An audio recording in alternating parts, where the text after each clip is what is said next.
Class 12th, again welcome in your physics classes, okay? And today we are going to check a very new chapter, that is electromagnetic waves, वैद्युत चुंबकीय तरंगे, जो कि board के हिसाब से और आपके आगे के कंपटीशन के हिसाब से बहुत ही महत्वपूर्ण होने वाला है।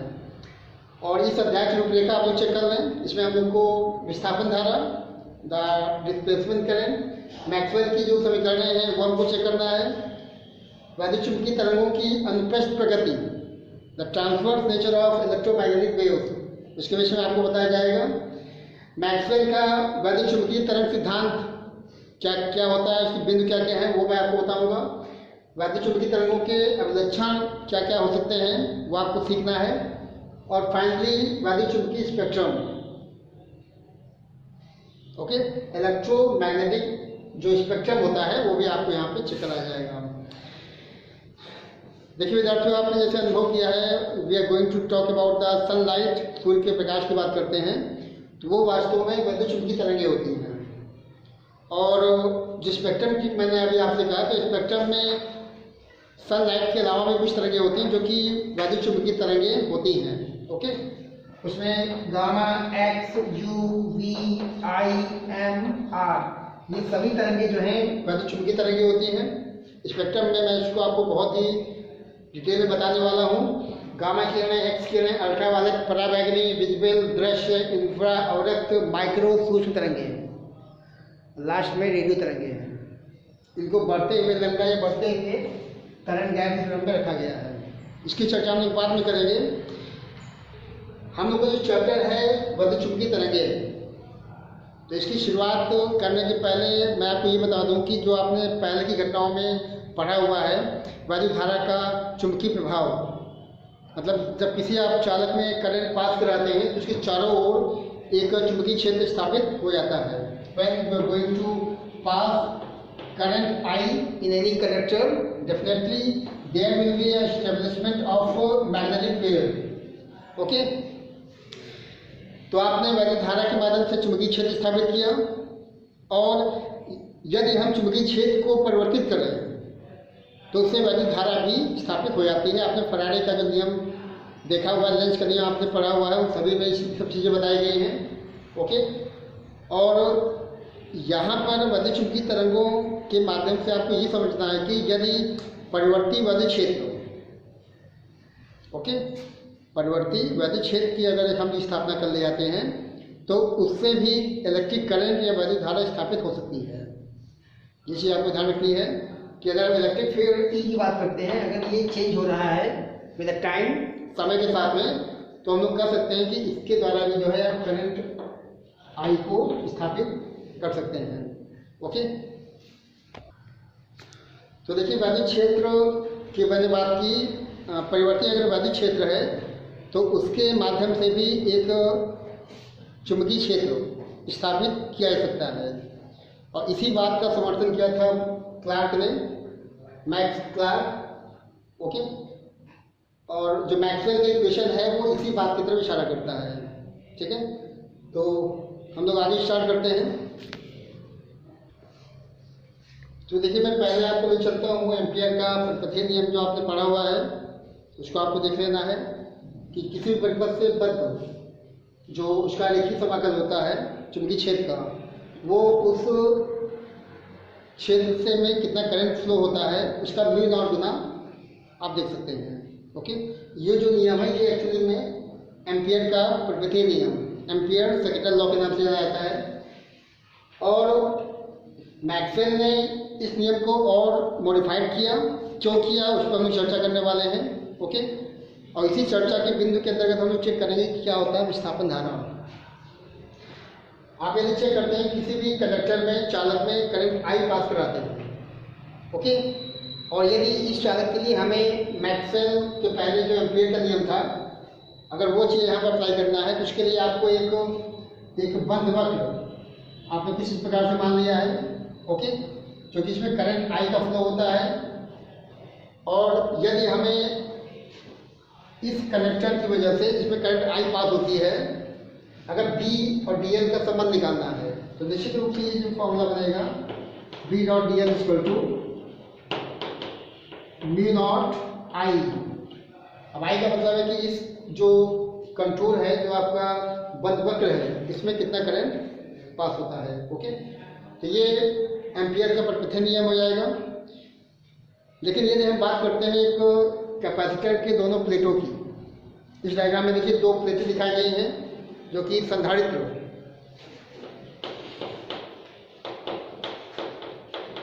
कैपेसिटर की 2 प्लेटें दिखाई गई हैं। इसको मैंने जोड़ा है बैटरी से, ओके, या जोड़ सकते हैं किसी प्रत्यावर्ती धारा स्रोत से भी।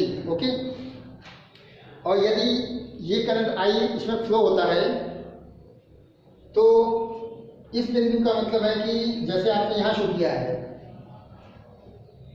यहाँ भी अगर आप बनाते हैं बंद वक्र और यहाँ में अगर आप चुंबकीय क्षेत्र का रेखीय समाकलन निकालते हैं तो वो उस करंट के μ0 गुना के बराबर होना चाहिए। ओके, लेकिन जब ये चार्ज यहाँ पहुँचता है और ये पूरी प्लेट धनावेशित हो जाती है, ओके, धीरे धीरे पूरी प्लेट धनावेशित हो जाती है और ये प्लेट हो जाती है ऋणावेशित। ओके, अब देखिए इस डायग्राम को बताने का, दिखाने का मकसद ये है कि अगर यहाँ पर इस क्षेत्र में आप एम्पियर का प्रकृति नियम लगाते हैं, अगर आपको फाइंड आउट करना है बी की वैल्यू, चुंबकीय क्षेत्र की वैल्यू, तो आप ये चीज़ यहाँ पे अप्लाई कर सकते हैं। लेकिन यदि हम बात करते हैं, इसको मैंने बिंदु P1 दिखा दिया है, यहाँ पे बिंदु P2 मान लिया है जो कि दोनों प्लेटों के बीच का बिंदु है। ओके, अब चूंकि इसके बीच में कोई भी करंट पास नहीं होगी, there will be no any current between these 2 plates of any capacitor.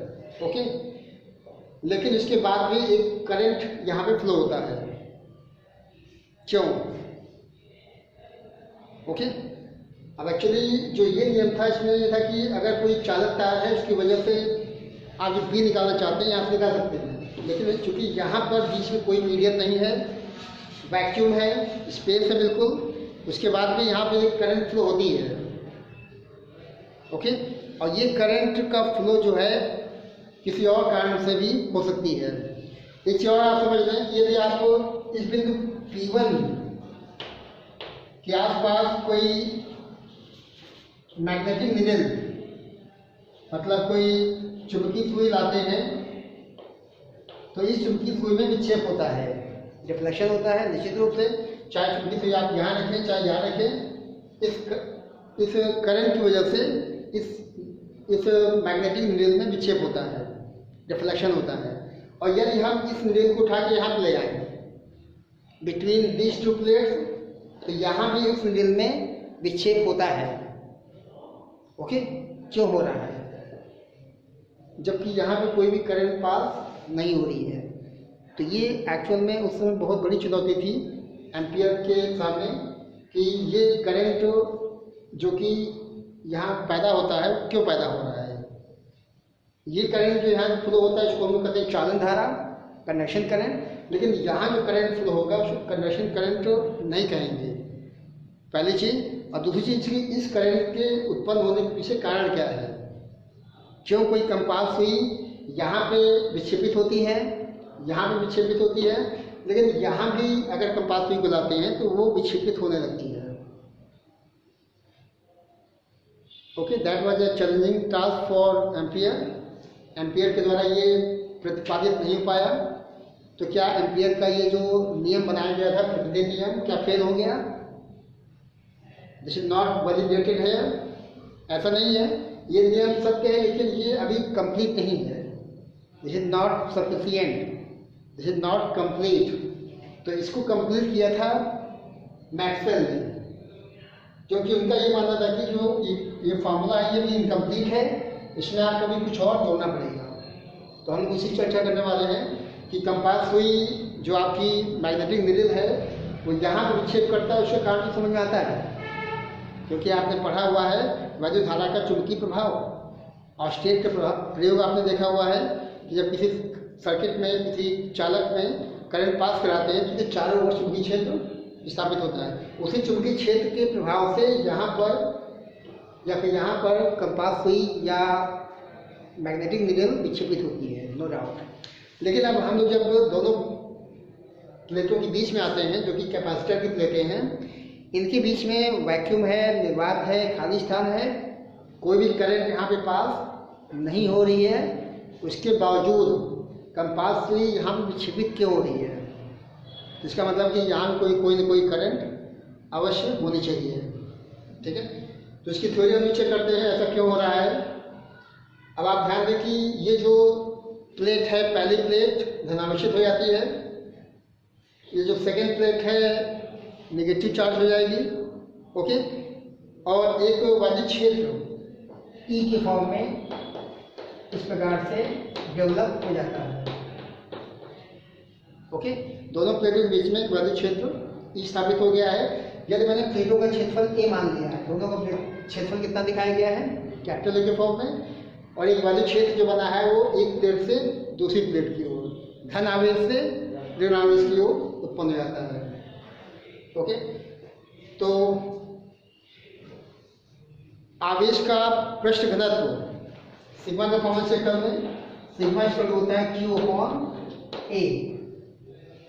Okay, और यदि हमें निकालना है इन प्लेटों के बीच कितना होता है उत्पन्न वैद्युत क्षेत्र, या वैद्युत क्षेत्र की तीव्रता अगर निकालनी है,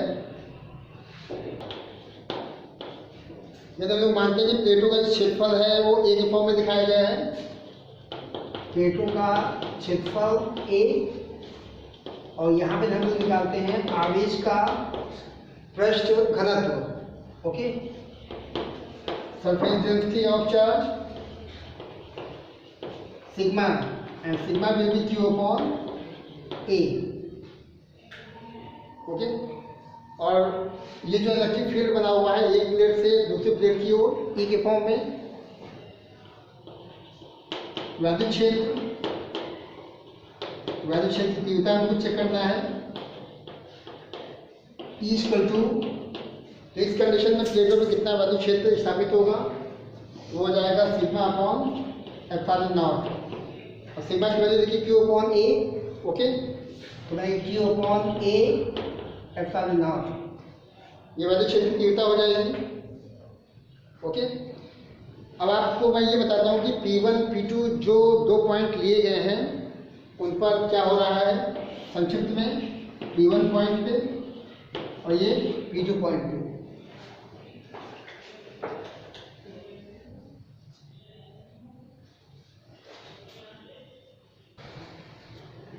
तो देखिए P1 P2 दो पॉइंट्स मैंने आपको बता दिया है, P1 यहाँ पे, P2 यहाँ पे है। P1 पे जो आपका कंडक्शन करंट है IC वो बनेगा, लेकिन जो ID होगा वो शून्य होगा। ठीक है ना, D कहाँ से आ गया? D का मतलब है डिस्प्लेसमेंट करंट, विस्थापन धारा, जो कि इन दोनों प्लेटों के बीच में उत्पन्न होता हुआ मैं दिखा रहा हूँ। और यदि आप P2 की बात करते हैं तो यहाँ पर विस्थापन धारा बनेगा, लेकिन जो IC होगा वो शून्य हो जाएगा। ओके, तो ये चीज़ हो गई है। इसके बाद चेक करें आप ये जो आपका E का फॉर्मूला बना हुआ है, E को आपने दिखाया है Q upon A epsilon not. Okay, और ये जो इनकम्प्लीट फार्मूला है PDL का, mu not I plus mu not epsilon not d phi E upon dt, अब ये कंप्लीट हो गया है।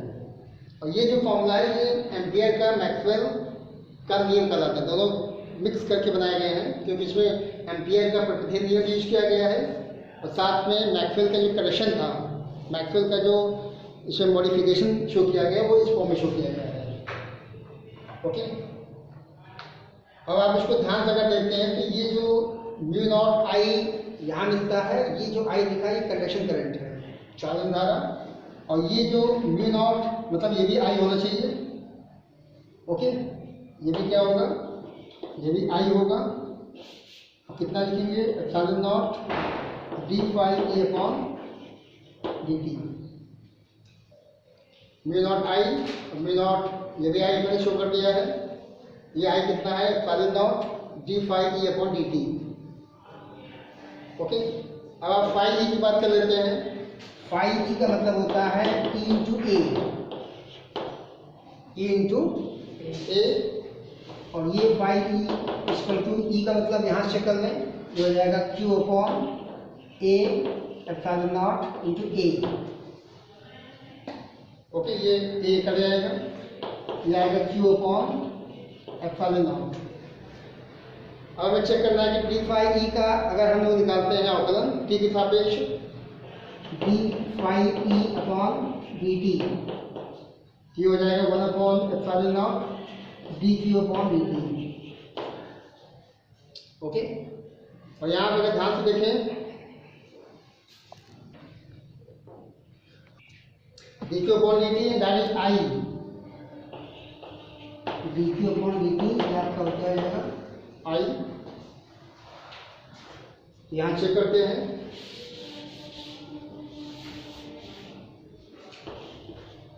ये आपका बनाएगा d phi E upon D t equal to 1 upon epsilon not into I, क्योंकि d Q upon D t definitely I होगा, आवेश के प्रवाह की दर। Okay, that will be current I के फॉर्म में। तो यहाँ से आप आई को निकाल लेंगे तो ये बनाएगा, ये ऊपर जाएगा epsilon not D phi E upon D T. Okay, और ये जो करंट हम लोग प्राप्त कर रहे हैं ये कंडक्शन करंट से अलग है, क्योंकि इस फील्ड में जो करंट ऑफ फ्लो होता है वो चालन धारा से होता है, लेकिन यहाँ जो आपने करंट की बात की वो परिवर्ती वाले क्षेत्र के कारण उत्पन्न होती है, जिसको हम लोग विस्थापन धारा के नाम से जानते हैं। तो ये जो फॉर्मूला यहाँ दिखाया गया था mu not epsilon not D phi upon D t, उसमें I epsilon not D phi E upon D t निश्चित रूप से जो है विस्थापन धारा के फॉर्म में हम लोग कर सकते हैं। तो देखिए, किसी परिपथ में आवेश का जो प्रवाह होता है उस प्रवाह के कारण जो धारा फ्लो होती है उसको हम लोग कंडक्शन करंट या आईसी के नाम से जानते हैं। ओके, ठीक है। और यदि जैसे यहाँ पर लोग देख पाते हैं कि यदि समय के साथ में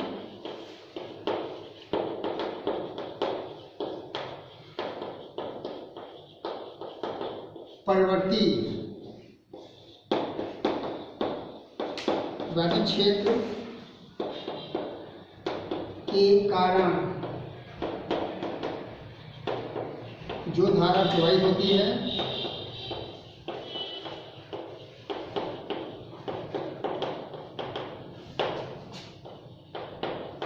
उसे विस्थापन धारा, displacement current that is ID,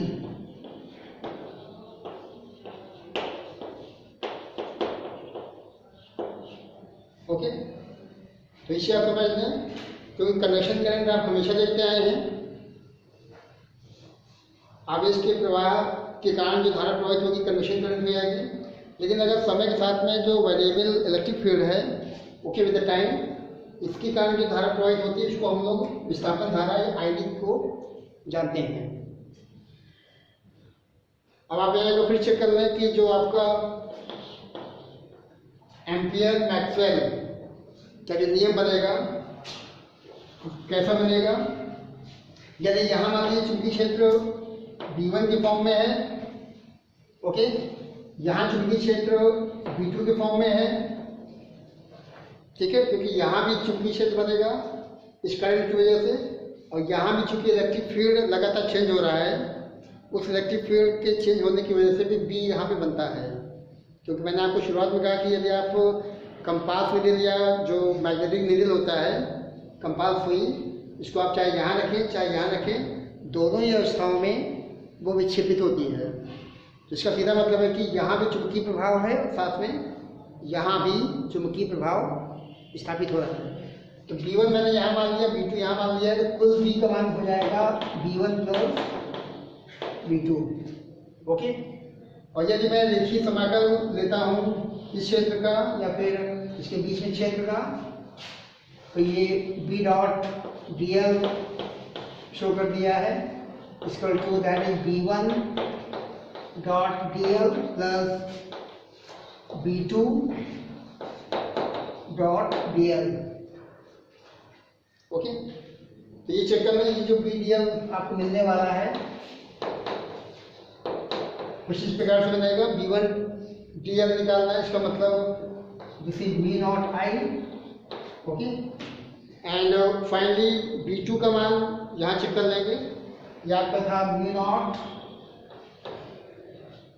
epsilon not d phi E upon dt।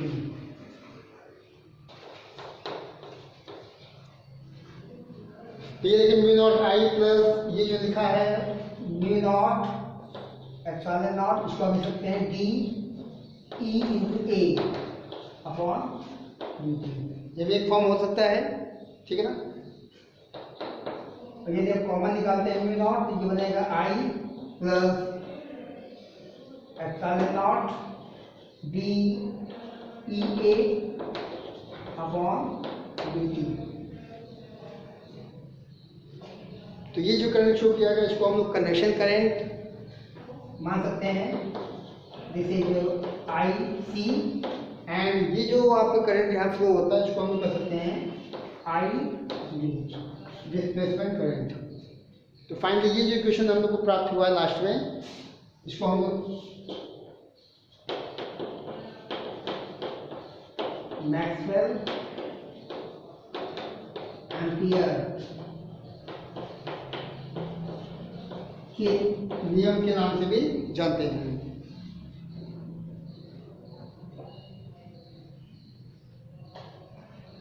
निश्चित रूप से जो परिवर्तीवादी क्षेत्र है उसकी वजह से हम लोगों ने जो करंट प्राप्त की है उसको हम लोग विस्थापन धारा ID के नाम से जानते हैं।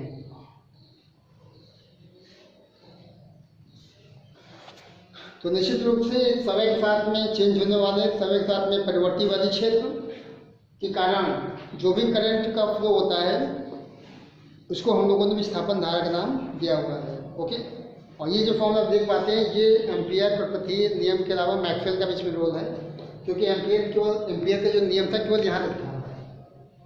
ये भी जुड़ा है क्योंकि यहाँ पे एक और करंट जो कि विस्थापन धारा की हम लोग बात करते हैं उसका भी इन्वॉल्वमेंट यहाँ पे हुआ है, ओके। अब आप फिर चेक कर लेंगे डायग्राम के माध्यम से कि ये जो फॉर्मूला है क्या पूर्ण रूप से वैलिड है, ओके। तो करंट I का जब फ्लो होता है तो ये करंट धन आवेश पूरा यहाँ फैल जाएगा, ऋण आवेश यहाँ बन जाएगा, ओके।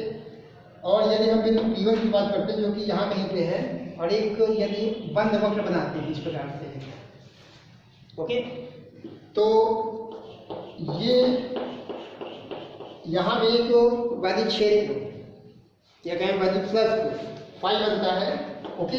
और ये जो फाई होगा फाई E वो स्थिर होगा, constant, okay.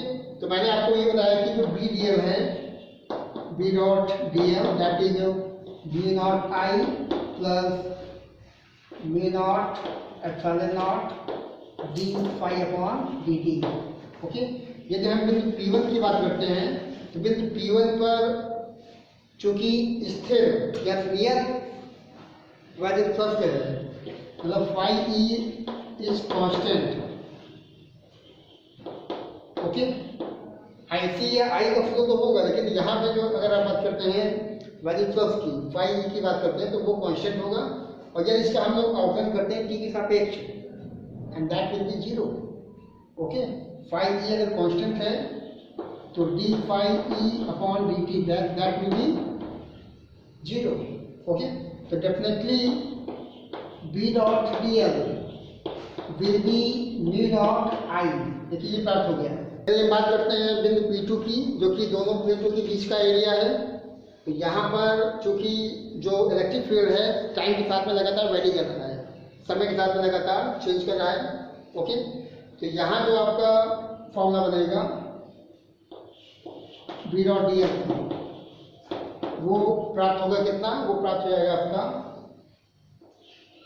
Mu not epsilon not d phi E upon dt, okay. इस प्रकार से अगर दोनों को ऐड किया जाएगा क्वेश्चन फर्स्ट सेकंड मानते हुए तो आपका ये कंप्लीट फॉर्मूला प्राप्त होगा जो कि एम्पियर मैक्सवेल का नियम कहलाता है, ओके। तो आपको चेक कर लेना। तो दोनों B और DL की फॉर्म में शो किए गए, दोनों को जोड़ते हैं तो इस प्रकार से हमें ये जो कंप्लीट फॉर्मूला है जो कि एम्पियर का और मैक्सवेल का, दोनों का कॉम्बिनेशन का इक्वेशन बनता है। ओके, और निश्चित रूप से इस वीडियो के माध्यम से आपने विस्थापन धारा के विषय में जानकारी प्राप्त की है, और अगले वीडियो में मैं इसके आगे जो विद्युत तरंगें होती हैं उसके प्रकाश डालूंगा। हालांकि विद्युत तरंगों का जो सोर्स है, कैसे उत्पन्न होना है, उसके पीछे काफ़ी हद तक विस्थापन धारा का ही रोल होता है। Okay, thanks for watching my video, thanks to all of you.